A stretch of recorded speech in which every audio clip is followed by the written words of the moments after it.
through the antechamber. Truck 361. Started with More Rock. bodies here, all of them showing signs of death by violence. Bullet holes, knives, and chests. And one poor bastard bent over the control console with a fire axe buried in his back. Check the comm. If that's damaged, we're not going anywhere. Holstering her weapon, Mildred went to the control board, while Ryan stepped to the master computer. The light still ripped across its face. We found a line of vents across the front of the machine. There you go, Harley. Somebody had fired a full machine. Thanks, sir. I'll be back. Rounds that had gotten through the thick metal housing of the military colony. The government really built these redoubts to last, that's for damn sure. Well, the controls aren't damaged, aside from a busted monitor. Good show, madam. And we can still egress as desired. Christie walked around the slain soldiers. Every branch of the service was here. Army, Navy, Air Force, and the few that she was recognized. What the cause? Mutiny? On a U.S. base? I doubt it, Jack. No, your place seems more. I've heard of such things. Numerous times. Biological agents that drove the enemy temporarily insane so that they would slaughter each other. Then our troops would march into the territory without opposition. Ryan had mentioned it was his dry body rocked from the impact as if weightless. Mildred, they're the ones in the air fresher than the rust in the jump chamber. I have no idea. The life support system keeps the redoubt constantly flushed with sterilized air. These bodies should be withered husks by now. Nearly next to a mutilated corpse with a glass fragments of busted out of his face. He had used the dead man's service revolver in his holster and checked the load. 4 spent shells, 1 live round. Think it's safe to stay? Yes, Jack, it's safe. There are no biological vectors that could survive exposure for a full week, much less a couple of days. If anybody starts feeling dizzy, stop. Sing out fast. Fair enough.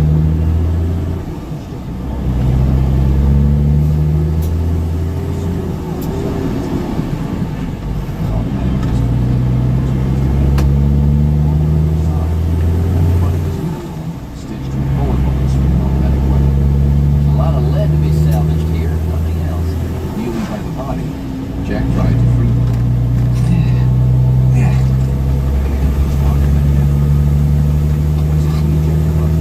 Jack dropped the clip and thumbed out the intact shells.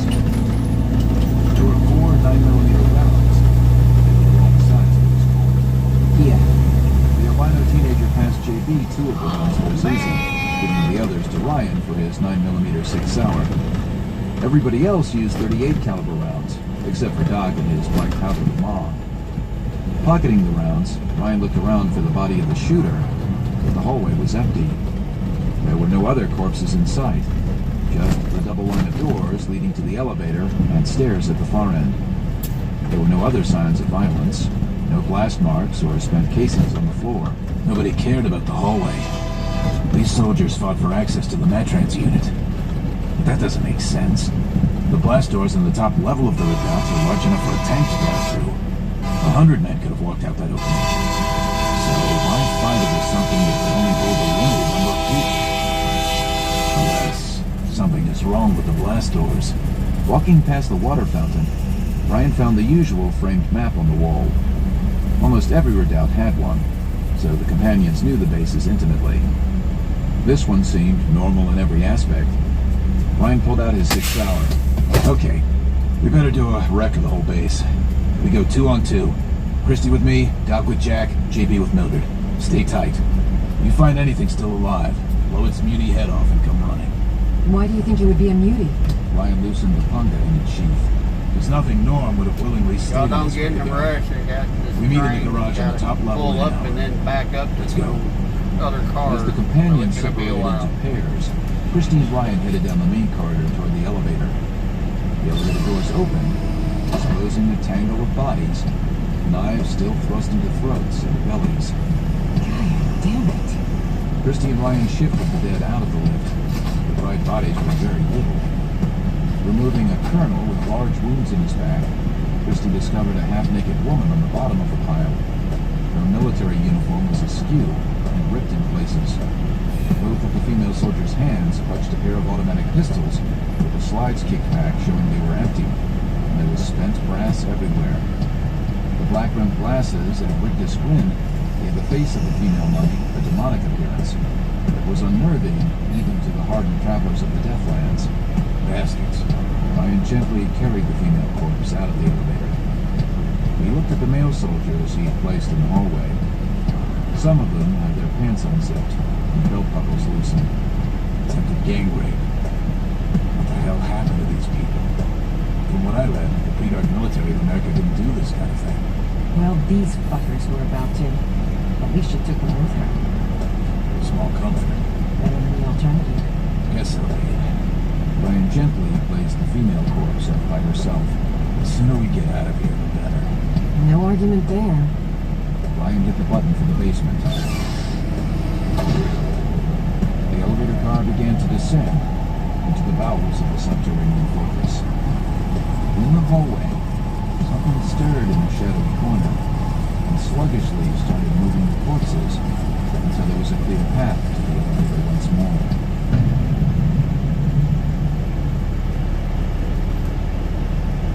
Heading for the front gate, Sandra Treggart strode along the streets of the ville. Now that the food had been delivered, she had more important things to do. Today, a demon. She felt a tingle of excitement. After so many failures, this one had to work. Her heads would roll. Cutting through the marketplace, Treggart smelled the aroma of cooking soup in the air, and people were already lined up with cups of wooden bowls, impatiently waiting for their share. As she passed, the people smiled, and old folk too weak to wait in line joyously waved from second-story windows. Thank you, lady! All hail the Baroness Treggart! Baroness, do they mistake me for my mother, or desire that I should take over the ville from my father? Either way, they would only have to wait a few more days, and the matter would be settled. Permanently. Turning a corner, Sandra spotted a couple of outlanders haggling with the Seckman on guard duty. One of the outlanders passed over a bottle half full of amber liquid, and the Seckman waved the strangers through. Sandra stopped in her tracks. Hold it, right there! She started forward again quickly. The Seckman blanched at her approach. One of them threw the bottle away. However, the outlanders only drunkenly leered in frank appraisal of the woman. Sandra's clothes were clean, and her blouse was open at the neck, exposing a wealth of rising cleavage. Nuke me running. The gaudy sluts come to meet you right at the gate. Black dust, now that's what I call hospitality. I'd give a working blaster for a ride on that. Yes, sir, a working blaster. The guards began to quickly move away from the outlanders. They had seen this all before, and knew what was coming. However, near the edge of the crowd, a teenage boy placed his cracked bowl on a windowsill and started forward. How dare you speak like that to her? He grabbed a rock from the ground. With a curt gesture, Sandra stopped him. Respectfully, the teen moved back into the line and dropped the stone. Shit fire, you sure got 'em well trained. How much, Mama? We got brass for that ass. What was that again? You heard me, bitch. The outlander rubbed his crotch. My buddy and I just spent a fucking month trekking through sand and rocks to reach the Ojai, and we ain't seen a gaudy house since Christ was a cowboy. So how much, hun? Come on, name a price. Months, eh? So, have you two been doing each other, or do you prefer muties? I hear there's a nest of stickies just to the north of here. Sandra squinted, as if trying to get a better view of their stunned faces. Yes, many of their uglier young do resemble you two quite a lot. Fuckhead bitch, no slut talks to me like that. The tall outlander pulled out a knife. The other man noticed the fearful expressions of the neighboring crowd. What the hell? They were all acting as if this gaudy slut was the Baron. And for the first time, the outlander moved his gaze off her body and onto her face. Her beauty was without flaw, her full lips and dark eyes bewitching. But even through the drunken haze, he saw the raging fury behind those lovely eyes, and suddenly knew he was looking into the face of death. Spreading his hands to show he wasn't armed, the short outlander rapidly shuffled toward the gate, while his friend lumbered forward. You nuke-eating slut, I'm gonna cut you a new one! The tall man reached for the woman's arm. In a lightning-fast move, Sandra uncrossed her arms and leveled a derringer, the little blaster almost hidden in her closed fist. Recoiling, the outlander raised a bloody hand, with several fingers missing, the shock masking the agony of the mutilation. Sandra stepped close to slash across his face with a knife. The blade opened his face like wet bread and burst his left eye. Blood went everywhere. The outlander frantically fumbled for the rusty wheel gun tucked into his belt. Sandra slashed again, severing the tendons of his hand. The drunk snatched the arm back, with his hand flopping loosely at the end. Crimson erupted from the man's crotch. He toppled over, and then Sandra started to hack him to pieces with her sharp knife.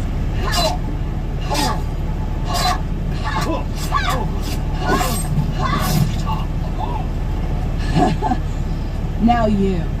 Want some? The short outlander froze. No, lady, I really don't. Too bad. Oh! The outlander collapsed upon the street. Calmly, Sandra reloaded her little weapons and put them away again, carefully pocketing the spent brass. Her father had taught her how to shoot, and her brother had instructed her to save everything. But nobody had trained her to kill. That was a natural talent. Wall guard! An armed sergeant on top of the bill wall waved in reply. Have this dreck fed to the dogs and place 2 new men on the gate. The sergeant gave a salute and rushed off to relay the command. Sandra pointed at the SecMen near the open gate. You two, come here! Glancing nervously at each other, the SecMen walked closer and dropped to a knee in the street. Idiots and fools. 10 lashes for taking a bribe, and 10 for not closing the gate before leaving your post. Plus 10 more for tossing a bottle. Shine away. Everybody knows that every drop in the Ville belongs to me. Me! 30 lashes? But ma'am... One of them looked down a side street toward the barracks. Directly in front of the brick building was a large wooden cross, dripping with leather straps. The punishment rack. 40 lashes then! Oh, you want to make a fool? The SecMen looked at the ground and said nothing. Rise, fools. Now leave, before I have you crucified for being cowards. The 2 SecMen gave a shaky salute and went back to the gate to wait for replacement guards. As for you, boy... Sandra walked over to the terrified teenager. On closer inspection, Sandra could see he was dressed like one of the pilgrims that had arrived a few months ago from the Southlands. Raggedy clothing covered with patches, and sandals made from pieces of car tires held on with some rope. Ma'am? As she stopped in front of him, the teen bent a knee in respect. She smiled at that. Respect given freely was twice as sweet as obedience through fear. Yes, he would do nicely. You may rise, boy. I saw you start forward to help me in this unfortunate incident. I live here, and you are the daughter of my baron. Apparently, you are the only man who remembered that. Sandra gave the full weight of her stare to the crowd, then turned her back on them. I need a ground man to help with the Angel. The job is yours. Report to the barracks for a hot bath, a meal, and a blaster. My lady? You heard me, lad. Now, what's your name? Brian, my lady. Nothing more? No, my lady. Then from this day on, you're Brian Stone. Is that acceptable? Yes, my lady. Very good, Stone. Now, get moving and go get that bath. Afterward, you can claim what you want from the clothing of the Outlanders. I can't have my guards fighting muties barefoot. Boots too, my lady. Yes, boots too, Mr. Stone. And don't forget a gun belt for your new blaster. Yes, my lady. Brian took off down the street toward the barracks. Blessings upon you. Sandra turned in a slow circle to scowl at the rest of the people. As for the rest of you, my thanks for your loyalty. It shall be remembered. She turned on a heel and headed for the gate once more. She never would have acted like this with Edmund still alive. Do you think she'll... to Brian? She did to all the rest, so why not him? I'd rather be aced.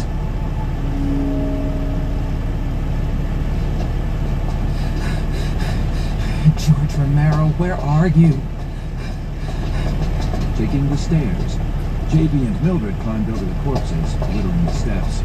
A lot of the lights were out in the passageway, and Mildred decided it would be wise to use her flashlight. Reaching inside a medkit, she pulled out the precious device and pumped the small handle several times to charge the ancient batteries inside. The survivalist tool had been among several items the companions had found in a looted hardware store, and it was irreplaceable. Mildred was relieved to see a pale yellow beam from the device illuminate the stairwell in golden tones. Dark night. JD swung his Uzi up as something moved in the shadows, but he refrained from firing at the very last moment when he saw the rope wrapped around the man's throat. As a warm breeze wafted from the air vents in the wall, the body moved again, gently swaying back and forth. Suicide. Can you blame him, Millie? They climbed the steps, rising past the dangling body. At the top of the stairs, JB found a Marine with an M16 assault rifle by his side, an ammo pouch of clips over his shoulder. The sergeant had been shot in the belly and clearly bled to death, as evidenced from a pool of dry blood around him on the floor. Checking the pouch, Mildred found only spent clips, but JB found the clip partially inserted into the M16 was fully loaded. Easing the clip into the weapon, he flicked off the safety and worked the arming bolt by hand to cycle all 30 rounds through the weapon. Not bad. Nothing jammed. Are you done having your fun, John? Yeah, I guess I am. Reloading the clip, he slapped it into the assault rifle and slung it across his back. There were hundreds of dead soldiers in the redoubt. If each of them only had a few live rounds on their person, this could be the biggest find of weapons in many a month. I hope there's some food, too. Gotta be. JB eased open the door to the next level with the barrel of his Uzi. This many mouths had to be fed. Mildred stared at the brightly illuminated hallway. A sandbag nest had been built in the middle of an intersection of corridors, the dead men lying on top of the belt-fed 50 caliber machine guns. These soldiers had no obvious signs of violence, and they were all wearing gas masks. Oh, shit. Heading directly to the galley, Doc and Jack found the doors barred with tables, bullet holes and spent shells everywhere, along with several ruined sections of the corridor that could only have been caused by Glenn's. Like they had started doing woefully. Pressing his face to the window in the door, Doc looked around the kitchen and recoiled in shock. They had somebody tied down to a table. Oh, I dare say I may be a tad under the weather.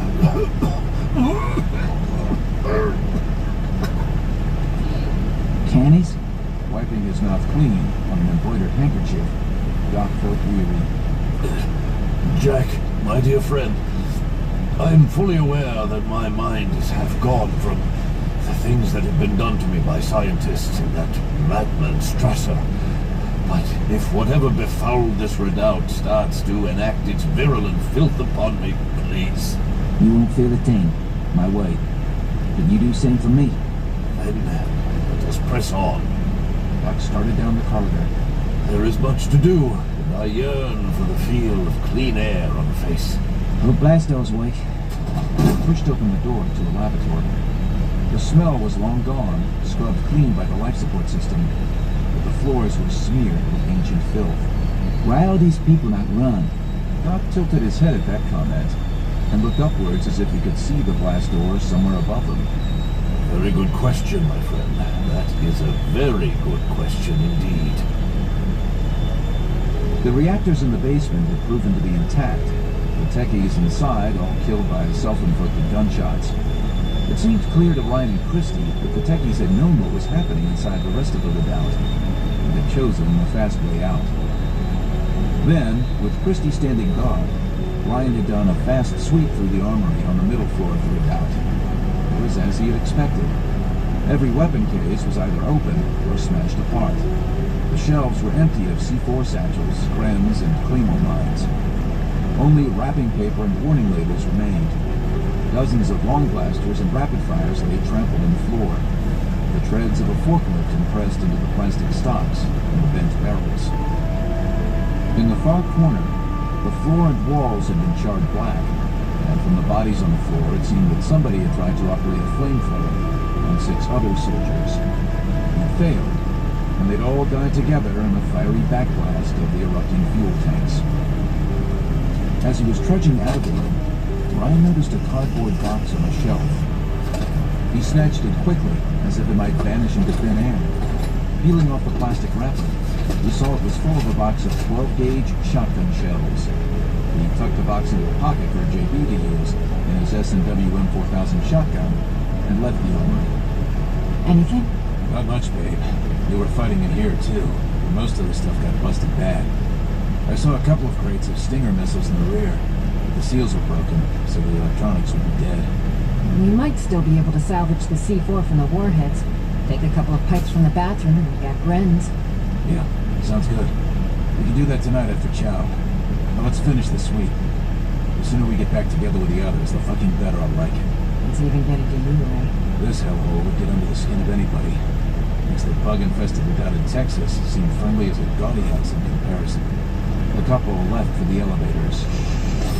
Something stirred in the shadows of the armory, and sluggishly started trailing after them.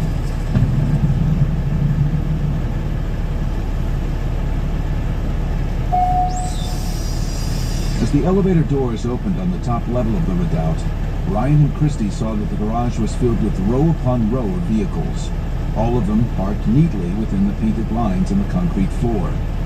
Most were civilian wags, brightly colored cars, pickup trucks, vans, and about a dozen motorcycles. The bikes looked in good shape in spite of their flat tires. On the far side of the garage, some military vehicles were parked behind a wire divider that went from floor to ceiling. Ryan could see a couple of Hummers, several GMC 4x4 trucks, and even an armored half-track, the front tires flat on the floor, but the rear-looking tread seemingly intact. The half-track was armed with a .50 caliber rapid fire, a belt of linked ammo dangling from the side. However, none of the other vehicles showed any signs of damage. Odd. There doesn't seem to have been any fighting up here. Maybe whatever caused the madness never reached this level. 1, 2, 3, Alcatraz. Yes, sir. ¿Aprendido, sir? No, ya puse. The two spun around, automatically taking a step to the side to throw off the aim of an enemy.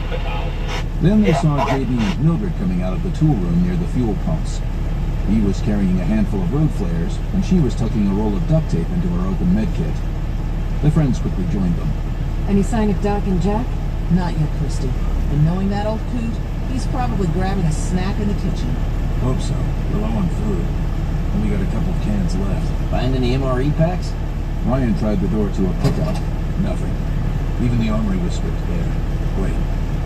Here you go. 12 gauge. Ryan tossed the box of shells over to JB, who made the catch and placed the ammo alongside the flares. Thanks. We found some soldiers wearing gas masks. They were all on top of this sandbag nest with these huge machine guns. 50 cals.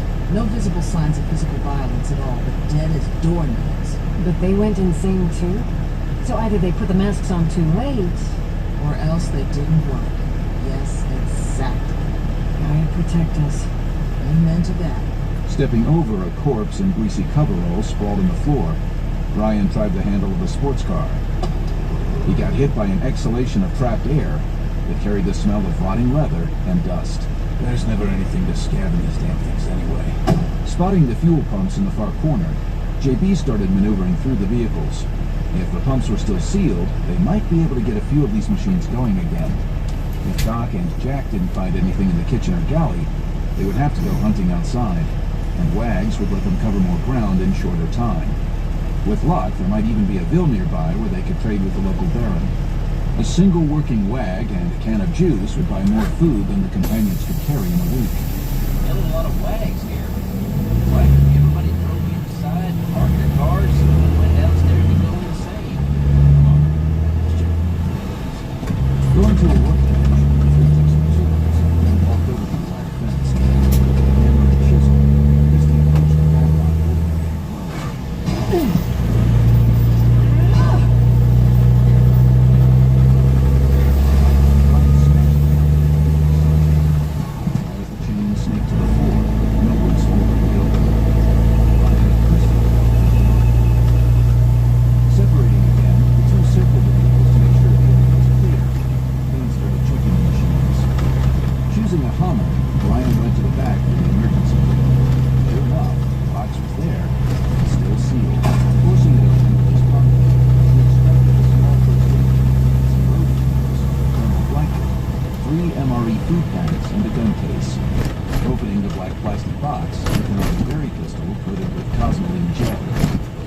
flare gun would need a good cleaning before it could be used. It seemed in perfect shape, and there were 6 flares nestled in the soft gray foam cushioning alongside the pistol. 3 of the area flares had split along the sides from age, but the others were intact, and the plastic tubes felt resilient when he gently squeezed. As a blaster, the flare gun was pitiful, but it made excellent trade goods. Christy swung the butt of her blaster against the locked half-back window. She checked inside.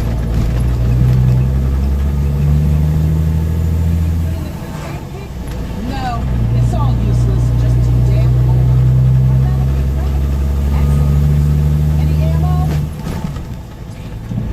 Christy looked over her shoulder.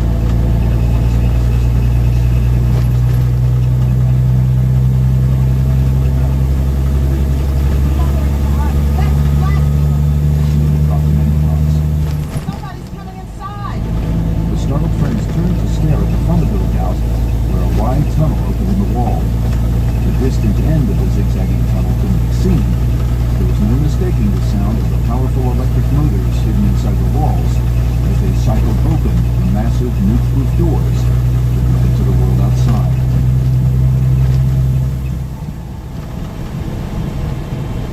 The crater was blisteringly hot under the sun. The hard stone ground seemed to reflect the solar heat until the temperature became almost unbearable. Carrying a small umbrella, Sandra Treggert relished the meager shade it gave as she watched the almost naked units toiling under the harsh sunlight. The lean men were wearing only sandals and loincloths. Their sweaty skin burned to a deep, rich brown. The eunuchs were crawling along the rocky ground, removing every bit of wind-blown trash or sharp rock from the volcanic ground. The pre-dark tires of the Angel were heavily patched, and every bump threw off her balance and shook the plane badly. Sometimes it was difficult for her to gain enough speed for takeoff. Thus, every obstruction, no matter how small, had to be removed. It was a dirty job, inching along the strip that served as the runway, but Sandra refused to have slaves do the job. Slaves always wanted to rebel, couldn't be trusted. The eunuchs were fanatically devoted to her, and so only they could perform the vital task. Unless the demon works. Then, all of her prayers would be answered. From the tent that served as the eunuch's barracks, she could smell roasting meat and bread. After she had bombed Indiraville out of existence, her eunuchs had ridden the last few horses there to loot the ruins. In return, she gave them the first pick of the food. Naturally, the rest went to Thunderville, but her men were fed before the Billfolk. After all, they guarded her at night, and what was more important, they protected the Angel. Although few enemies had ever gotten onto the impact crater that served as an airfield. Jagged peaks of ancient lava formed an impassable barrier around the crater. There was only one break in the rocky walls, and it was closed with a barrier of tires filled with rocks and topped with rusted barbed wire. Flanking both sides of the small door were wooden sentry towers, containing armed units trained every day with their homemade crossbows. They could ace a vulture on the wing at 100 yards. Neither man nor mutie got close to the wall, and nobody had ever been touched with it without the permission. Anything that headed in its direction was chilled on sight. Even her brother Edmund had been wounded once for coming too close. To her father and mother, Sandra had professed her most sincere apologies for the terrible accident, but in private, she had praised Digger for his marksmanship and promoted him to sec chief for the airfield. Such a pity Digger's gone. Perhaps Stone will take his place after he's been properly altered. She smiled at that and continued her inspection toward the airfield. Everything needed to be perfect this day. A lot depended on the success of the newest experiment. Black dust, the whole world depends on its success. Glancing skyward, Sandra frowned at the orange and red sky, streaks of black ripping across the polluted heavens as endless lightning crashed amid the roiling death clouds. It was the same way almost every day. But on rare occurrences, the wind would shift direction and the cloud cover would break. That was when blue sky would show through, tempting her into the beyond, calling a sweet siren song of freedom. But it was always a dream unfulfilled. No matter how quickly she got the Angel off the ground, the clouds would roll back in to fill the momentary gap and steal away the blue once more. Her brother had often warned that even if she made it through to the clean air above, she would be trapped on the other side, maybe for days or even weeks. Sooner or later, her plane would run out of fuel, and she would sail powerless into roiling, Kent-polluted clouds to suffer a death beyond words. It would be unlikely that even her bones would make it through to fall upon the nuke-blasted soil below. Sandra had quickly learned that flying was a matter of staying high enough so spears couldn't hit the Angel, yet low enough to avoid the deadly sky. It was a balancing act, but the results were worth the terrible risks involved. They were working around an iron vat set on top of a brick park. A couple of bare-chested boys shoveled scraps of wood into the banked fire under the vat, while a second group adjusted pressure valves. Coming out of the top of the vat was a large coil of copper tubing that arched downward to dribble a clear fluid into a fuel container. As it was filled, the man tapped the pipe and slipped another container under the end of the tubing without spilling a single drop. Nearby, a lone man with horribly smelling pigs chopped up cactus plants and piled the juicy innards into a plastic bucket. With the burst of steam from the pressure valve, the disfigured man flinched as if to protect his scars. Forming a semicircle around the stove were 8 large tents. One was for Sandra's ground crew to take shelter in during an acid rainstorm, the floor raised high with rocks and old sheets of plastic to protect them from the runoff. The next was her home, with a bathtub for washing and a lockbox full of weapons and precious ammo. 2 more tents were the workshops. Another contained the Angel, and the rest were what Sandra called her lab, miscellaneous parts and bolts of cloth salvaged from ruins across the land. The last tent held the Demon.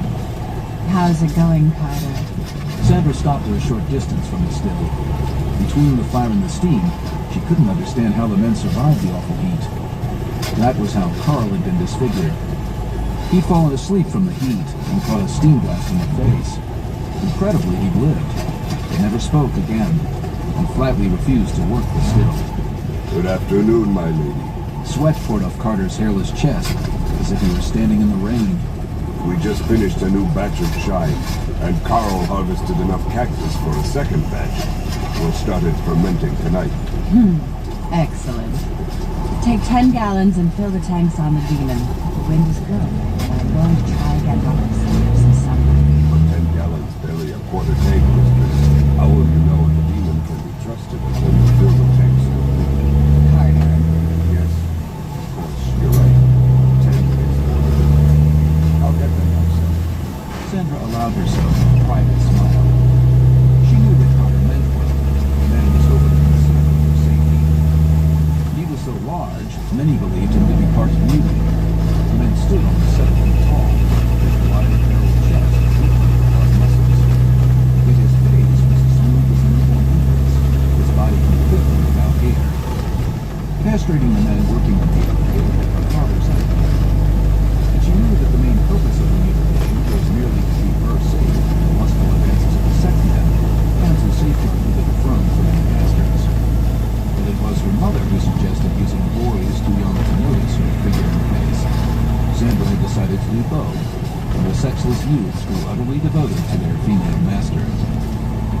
Many years ago, when she had first dragged the Angel to the crater, a cold guard had left out hiding on her mountain pass and clubbed her to the ground. The man started to rip off her clothing, and the eunuchs leapt upon the man and literally ripped him apart with their bare hands. The story soon spread to other hills, as nobody had ever bothered Sandra again on her many journeys across the Deathlands. Once, long ago, in the far to the east, she had found a graveyard of hundreds of Predark planes, along with dozens of other things, machines that looked like soap bubbles, but with rotors on top. Sandra had no idea what those could be, and so ignored them. She almost could have believed that the soap bubbles were also flying machines, except for the fact that they had no wings, or any place for a wing to be attached. Most of the planes in the junkyard had only been rusted skeletons, but a few of the machines stored inside a crumbling building were still intact, and one seemed operable. Unfortunately, the yard was infested with some millipede. With no other choice, Sandra had set fire to a forest to cause a stampede of animals through the yard. The millipedes attacked, eating everything that came their way, and in the bloody carnage, she and the surviving eunuchs had been able to steal the Angel. Over the next few years, she had gone back twice more for spare parts, cloth, and engines. But on the last raid, Sandra lost 5 units to the millipedes and still carried a nasty scar on her arm where one of the bugs had attached itself. It had started burrowing into her flesh before she doused it with shine and burned it off. Someday, when she had a large enough army of Sekmen, the woman planned to return to the junkyard, slaughter the bugs, and build a wall around the yard. It would become her private hill. That was for the future. This day, she had to worry about the team. She headed for the last day. Inside the tent was a row of tiny cages with sleepers inside. Holes placed underneath to catch the natural glue-like resin that used when tortured. A red-hot knife could get her more glue than bleeding the bones of 100 horses. And the bones of people produced very little glue, even a red raw flesh. Sandra lowered her umbrella and savored the delicious drop in temperature. The roof of the big tent blocked most of the sun's heat. Blowing breeze from the nearby river ruffled the edges of the cloth along the ground. Wonderful. Using stiff fingers to fluff out her hair and help it dry faster, Sandra emotionlessly studied the demon, resting on her fingers along the wings and tail. The woman slowly walked around the machine, marveling. According to the old book she had found, this was called a biplane because of the 2 wings. The first airwag she found, she named the Angel, but all of the planes she had built were called demons, mostly because the damn things wouldn't work. More than a dozen times, Sandra had launched an experimental plane, so lovingly duplicated from the Angel, but the craft always crashed, usually within only a few yards.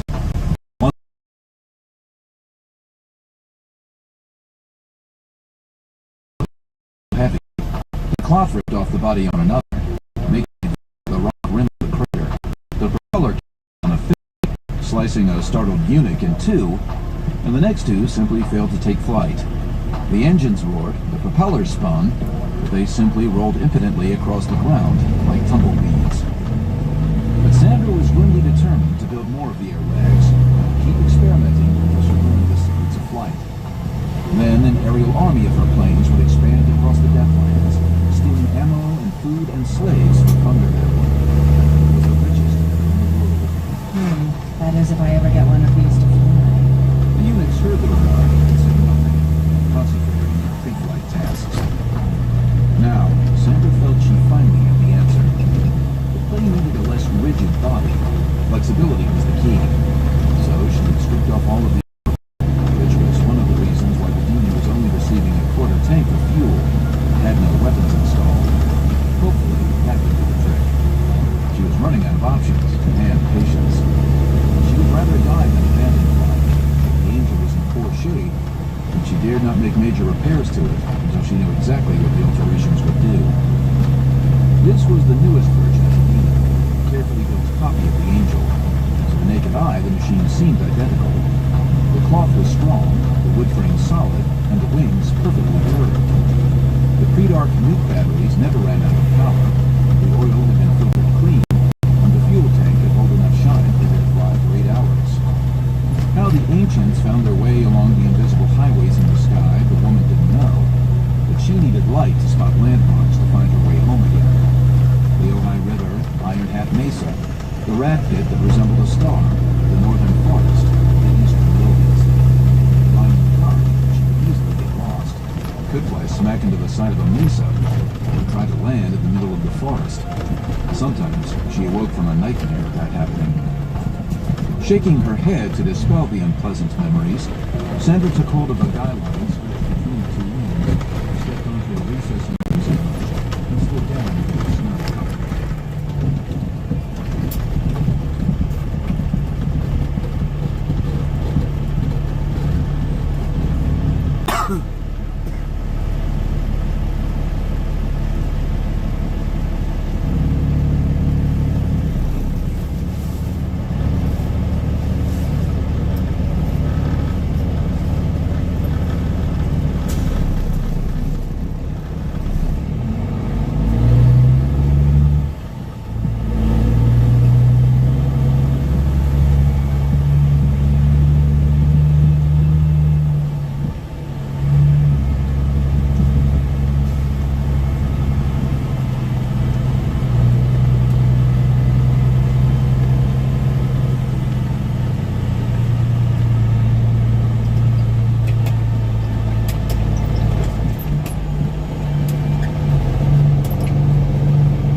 The dashboard was empty, with lots of instruments only gaping holes waiting to be filled.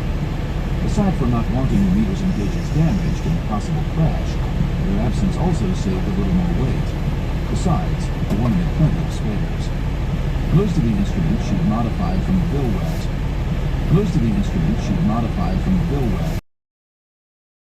Joystick, as if airborne.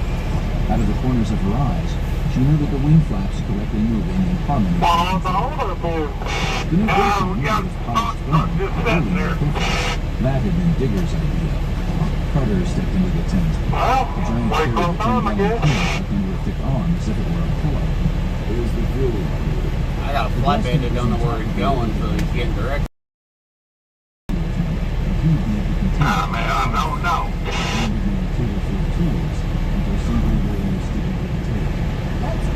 One of the guards is sitting there talking to him. Oh, okay. Meanwhile, Carter scattered out of the room and pointed out trouble underneath the edges of wood and the wheels. Start pushing! As the three men lifted the wheel of the biplane and walked it carefully out of the tent, the enemy set the choking throttle and locked them in place with a complete rotate. On the airfield, the rest of the ruckers rushed to lend assistance, and soon they had the biplane aligned with the captain for their southern wing. Letting the finger, somebody tested the wind. 2 steps more to the left. And then gingerly lifted the rear of the ultralight biplane and shifted it slightly. Now the wind blew directly onto the aircraft, the wing flaps fluttering slightly from the pressure. Set the chops! She partially climbed out of the cockpit and lashed the joystick into position. The door in the wall opened and Stone entered the door. His hair was soaking wet, and his clothes were over his hip as a badly frayed gun belt and a low wood gun. Spotting the crowd of people around the biplane, Stone stood straight and started to roll. Setting the choking throttle, turned over her lips before taking hold of the ignition switch.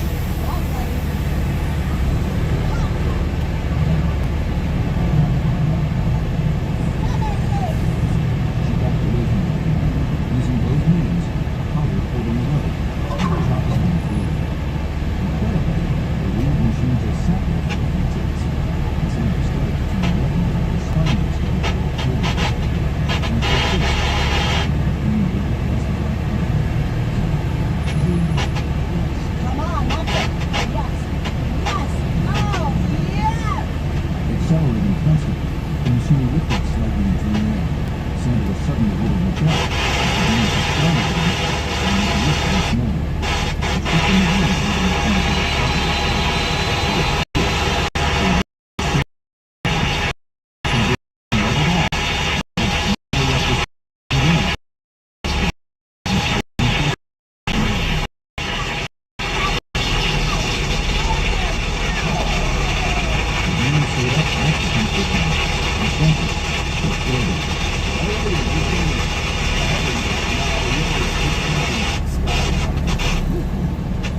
Four deals.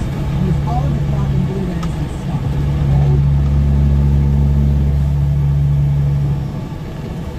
Remember It's only good 6 hours out. more warriors. I have an army of strong leaders.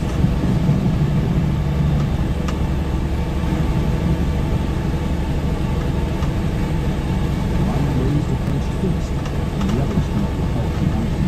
Weapons armed and ready. As he paused, one engineer couldn't hear him in danger. Maybe the machine leader went to the blast door's bus. JB turned in the direction of the stairwell. That was Jack's bag.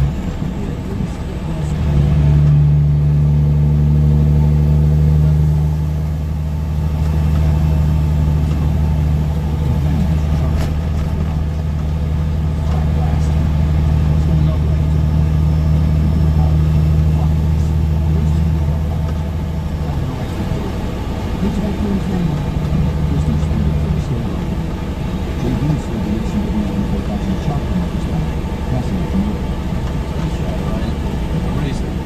Watch your ass, Ryan. This could be a trick. If you see me running, just shoot anything behind me. Ryan walked into the access tunnel. The first turn, he lost sight of the others. Using his blindside cover, Ryan stayed near the left wall. Controlling his breathing, trying to concentrate on anything moving in the passage. Aside from the overhead lights and the ventilation system, the access tunnel was deathly quiet. At the last turn, Ryan paused at the unexpected smell of greenery. It lingered in the air for a few minutes, then it was gone, carried away by the ventilation system. Now suspicious, Ryan pulled a small plastic mirror from the pocket and carefully eased it around the corner for a look. At the far end of the tunnel, he could clearly see the blast door, which seemed undamaged. On the wall alongside the massive door was a small keypad operating on its own. It looked normal. Searching for anything unusual, Ryan opened the mirror. There was nothing else inside. The door was open and crack, and a slice of bright moonlight entered the room. Then the portal started to slide back open again. Ryan climbed in the mirror. There didn't seem to be anybody outside trying to get into the lookout. Then the movement of the shadows in the moonlight. But for some reason, the blast door was starting to open shut. Didn't seem to be in danger from this direction. Ryan turned and started looking at the sprint to join the others. The sound came from the garage. Going flat against the wall, Ryan leveled his style and prepared to fire. He pursed his lips. Resting the style on his shoulder, Ryan nodded in greeting as the rest of the companions appeared from around the corner. Anybody hurt? Indeed not, my dear Ryan. Although we have discovered a most perplexing mystery. Dead prisoner in the grave. A couple of officers with him. They torture him, Jack. There's no sign. I think they were just asking him questions. The prisoner was handcuffed to a chair, but he didn't seem to be harmed. Unlikely, no. Supposed to shoot him. They blew off the lock to get inside. The electronic lock needed a pass card to make it open. Couldn't find the card, so we shot it. Doc fired in the shadow. Swarms on the control room. But we went to look. Nothing there. Must have just been a trick. It breaks the fucking I could have sworn I saw something near the army, but when I looked again, there was only some dust moving near an air vent. Ryan looked questioningly at JB, and the man shrugged. The ceiling lights were flickering at the end of the hall. So what's with the door lever? Come on, I'll show you. The companions turned the corner. The very thin span of silvery moonlight was visible again. Know for sure. Ryan headed for the keypad. Nothing. There we are. Keeping one hand in the flood of light as the glass door rumbled completely open. Prepared for anything, the companions raised their weapons. They walked into a cool, sweet wind that blew into the lookout, carrying the strong smell of green plants and fresh water. But some granite boulders and smashed masonry blocked the view of the room outside. First thing, better stay inside. Companions moved stealthily past the boulders. Below the swell of ground was a field of wild grass that reached to a meandering river over the rear of the wall. In the far distance, the companions could dimly see foggy mountains to the north of the rear of the wall.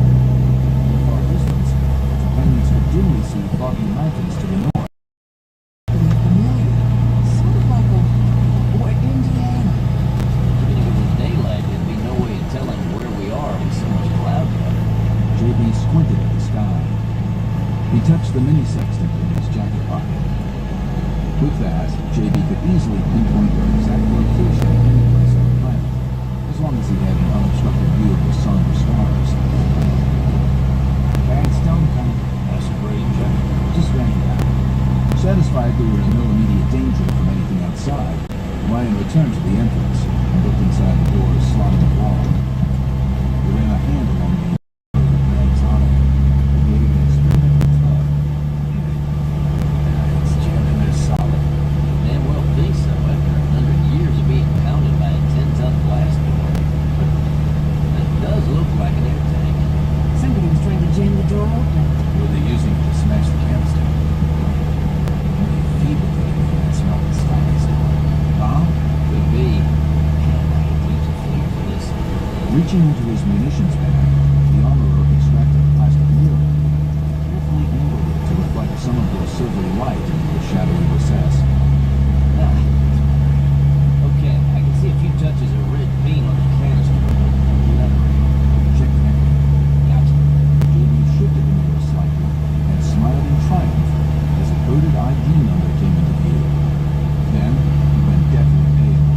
I know that ID code. CBX-9. Military nerve gas. Nerve gas. Sean, you must have read that wrong. I did, Millie. And I sure as new as hell didn't see any other of these things in the redoubt. Me either. Suddenly, the glass door started to automatically close. Christy, the keypad. Got it. So, there's a prisoner in the jail. And somebody hides a canister full of nerve gas in the porch. It sure sounds like we're down with the canister.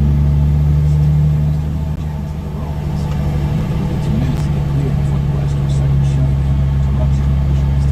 2 minutes easy. That'd be plenty of time to get out. And the ventilation system will suck the gas straight into the retort.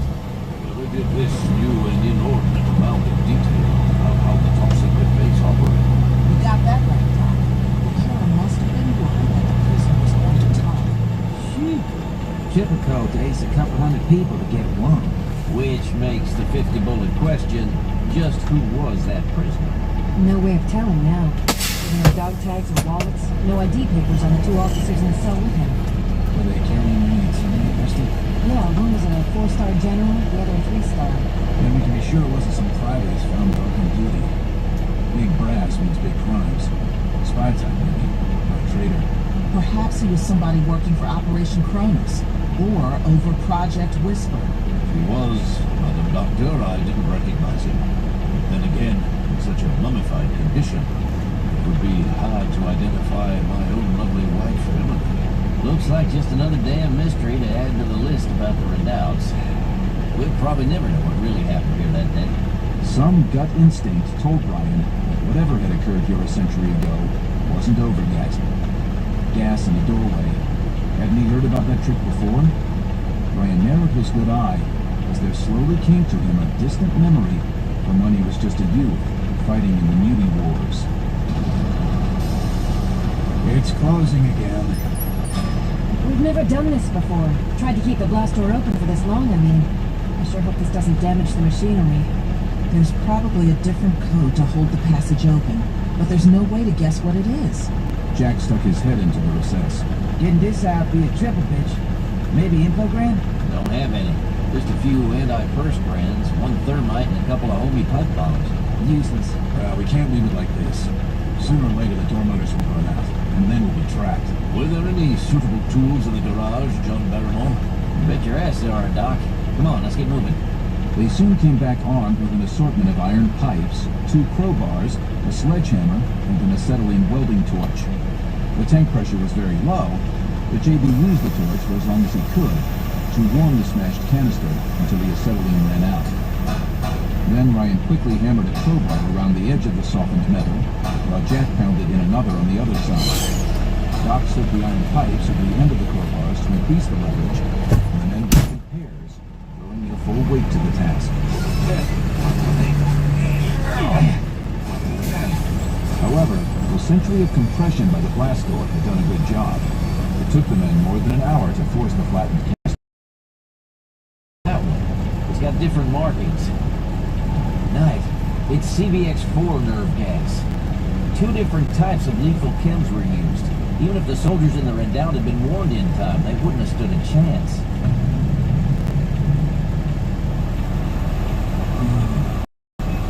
Sandra Treggert had nicked Baron Jeffers twice with the blasters of her flying machine before he'd had to admit defeat. He had barely made it to the bank of the Ojai before she was on him again, and hot lead seemed to halo the man as he clumsily dove into the river. The cool waters had engulfed Jeffers, gently carrying him downstream faster than the wounded man could possibly have run on land. Gulping air, Jeffers submerged for as long as possible. When forced to the surface by his laboring lungs, Sandra Treggert had been high in the sky over the river, obviously still searching for him. Jeffers dove again, and the next time he was much farther behind. A few times more, he lost track of him. He allowed himself to float, giving his life to the birds. At a bend, he gratefully grabbed a large tree branch and locked an arm into its crook. Soon the Baron found himself jerking away, the scenery along the banks radically different each time, until he was among the thick pine forests to the far south. Then he longly the moon to have covered that much distance. Flashing pain through his gaze, he grabbed a small wiggling thing that was feasting at the wound in his arm. Crushing its head, he cast it away as another attacked the bloody graze on his leg. Fuckers! The Baron pulled a knife and slashed at the feeders and blood, kicking and crashing until they suddenly were gone. Soon attacked other river dwellers that no knife could stop. They resolutely started fighting for shore. The banks of the Ojai were highly sacred to the forest. The roots of the trees exposed to the light. Yeah, man, born.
Using the knife, he cut apart the sleeves of his dry shirt and bandaged the wound on his arm and thigh, thankful that they seemed to be only superficial grazes, more painful than life-threatening.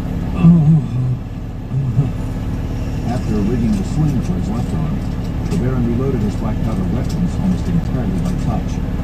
The weapons were undamaged by their immersion in the river, as was the lead and wadding, which was mostly dry. Some water had leaked into the leather pouch holding his powder. He carefully removed the damp cup on top to reach the dry black powder underneath.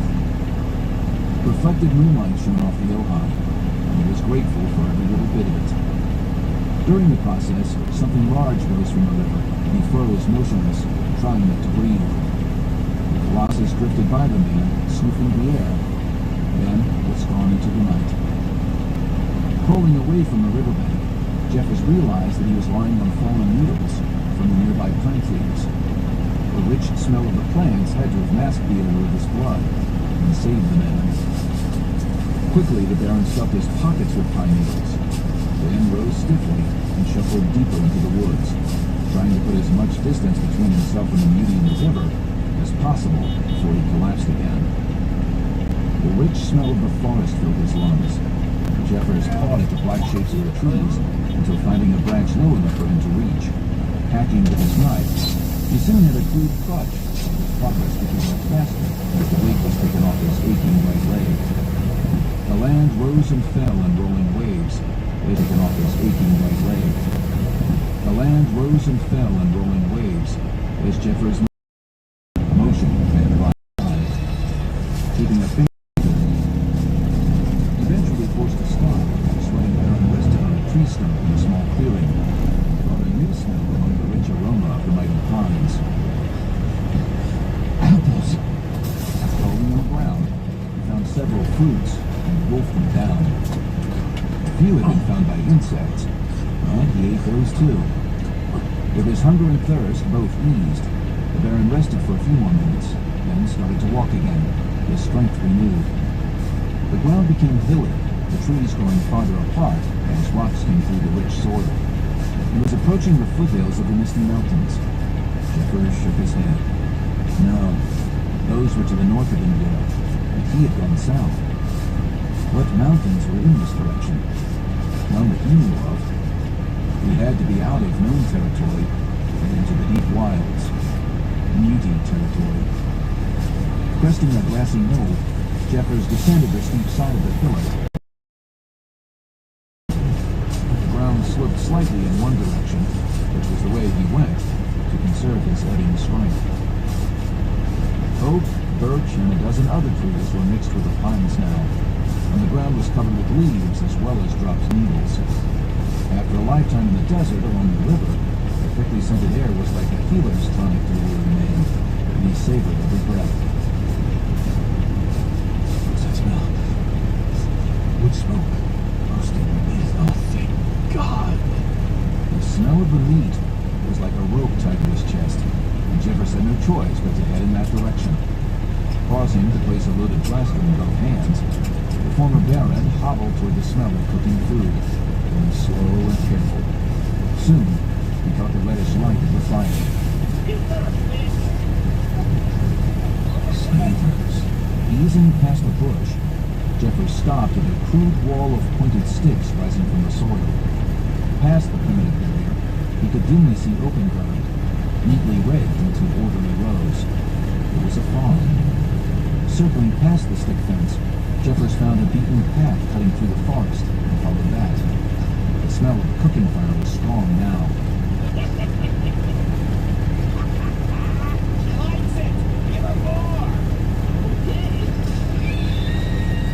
Holstering one of his weapons, Jeffers placed aside his crutch and crawled forward in the darkness along the path until finding a wall made of cut logs. It was a building. There was a large gate set behind another cluster of pointed sticks. Beyond that was a large hole in the wall, dancing firelight casting the trees in hellish lights. Man, finding this place is the best bit of luck we've had in years. So that was it. A group of cold hearts had found the isolated hill and used some Molotovs made out of shine to burn a hole in the wall. The Villfolk fought the invaders and were now paying a terrible price for losing. The moon was starting to set behind the forest as the big Baron hobbled out of the forest and into the gaping hole in the rock wall. At the sound of the Baron's footsteps, a man drinking from a cup turned sharply. Black-powdered gun tore off the Coldheart's face. Firing his guns at anybody standing, Jeffers killed 4 men. Another anyway, and worked the bolt, pushing her around just in case. More Coldhearts rushed into the dirty streets, partially dressed, their eyes blurry from too much shine. By now, people everywhere were terrified, which only added to the building chaos. That was just fine by Jeffers. Chaos was his only armor. In the center of the small village was a stone house, so prominently among the food-like cabins. Its front door slammed aside as a naked man came out with a wheel gun pressed to the head of a young woman. Her hands were bound, and her full breasts looked like ivory in the waning moonlight. Standing behind her, the armed man looked around frantically, his eyes twitching from the effects of the addictive drug Jolt. Please, asshole. Don't come any closer to the swamp. Without hesitation, Jeffers shot the woman in the shoulder. The nude man jerked backward, a bloody furrow along his ribs. His gun fired, going off the top of the woman's head. She fell to her side. The dying Coldheart tried to swing his weapon toward Jeffers. Fuck you! The gun fired again, blowing away most of the man's throat. The Coldheart dropped his gun and grabbed his neck to try to staunch the spray of red light from his ruptured veins.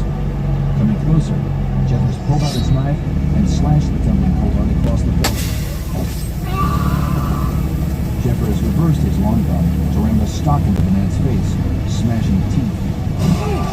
Then Jeffers struck him again and again, until the man finally fell. Stepping away from the corpse, Jeffers looked over at the bit of death. Slowly, doors opened, and frightened people shuffled into the night, stepping around with strewn bodies and weapons. Everybody seemed to be wounded in one way or another. Arms were in slings, and clothing was bloody. They fought well. These people would do just fine. Okay, I'm your new Baron. Jeffers raised his gore-streaked long gun high. Accept me, and I'll never let scum like this into the Ville again. Say no, I will leave. But I'm taking the blasters with me. As if we can trust an outlander. Jeffers lowered his long gun and shot the man in the thigh. My leg! You son of a bitch! I don't see any other wounds in this man. Was this the second man on guard duty when the court marks attacked? At this pronouncement, the faces of the Ville folk changed from resentment to startled expressions. Many now stared at the cringing sick man with open hatred. So he let them in without an alarm. And then he said, they jumped him while he was asleep, taking a piss. An old man hobbled forward as the firelight. Taking a piss. How'd y'all know that? Take with him. The old Baron still alive? Looking that way, Jeffers saw a mutilated body dangling from a rope tied to a stout tree line. The bare feet of the corpse lay a couple of yards off the hard-padded sword. Then I'm in charge. Anybody objects? Accept it. I want 2 strong men to get the Baron down. Bury him.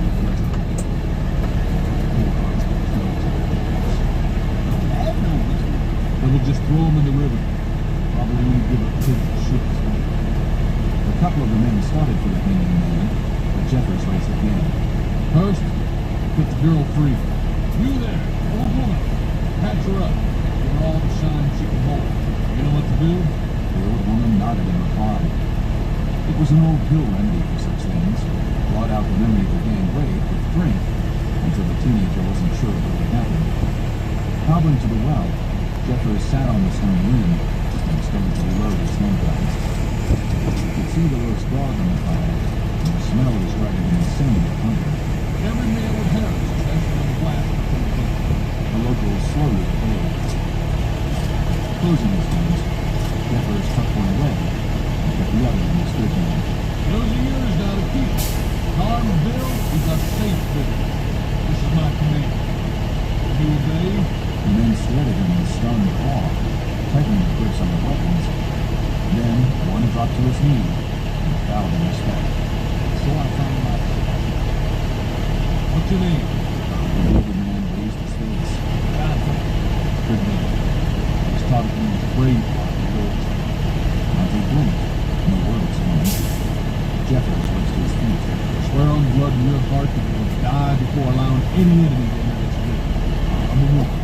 The old women and young girls set their heads at that, their eyes wary and disbelieving. Yes, master. You're now myself. In the future, you will address me as Lord Baron, not Master. Of course. Baron.